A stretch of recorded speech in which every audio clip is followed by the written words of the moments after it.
Malayali cinema പ്രേക്ഷകരെ സംബന്ധിച്ച് താരങ്ങളെക്കാൾ പ്രധാനം സിനിമകളുടെ ഉള്ളടക്കമാണെന്നതിൽ ഏറ്റവും പുതിയ തെളിവാണ് നവാഗതർ ഒരുമിച്ച വാഴ 2 എന്ന ചിത്രം.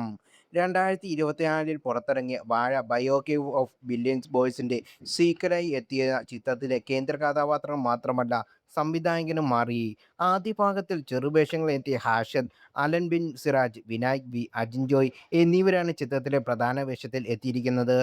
നവാഗതനായ സവിൻ സായാണ് ചിത്രത്തിന്റെ സംവിധാനവും.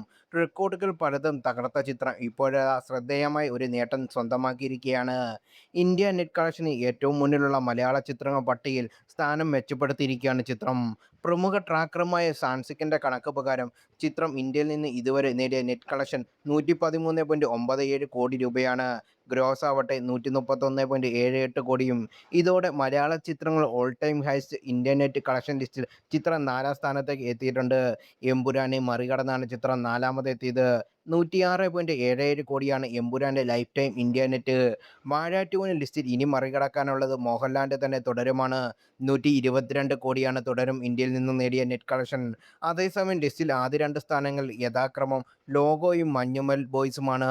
ലോഗോയുടെ ഇന്ത്യൻ നെറ്റ് കളക്ഷൻ 157.01 കോടിയും മഞ്ഞുമൽ ബോയ്സ് 142.08 കോടിയുമാണ്.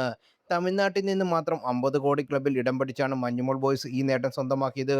അതേസമയം വാഴ 2 കേരളത്തിൽ നിന്ന് മാത്രം 100 കോടി ക്ലബ്ബിൽ ഇടം പിടിച്ചിരുന്നു. ആഗോള ബോക്സ് ഓഫീസിൽ നിന്ന് ചിത്രം 200 കോടി ക്ലബ്ബിലും ഇടം പിടിച്ചു. അതേസമയം ചിത്രത്തിന്റെ ഫൈനൽ ഗ്രോസ് എത്ര വരുമെന്ന് അറിയാനുള്ള കാത്തിരിപ്പിലാണ് മലയാളി സിനിമാ ലോകം.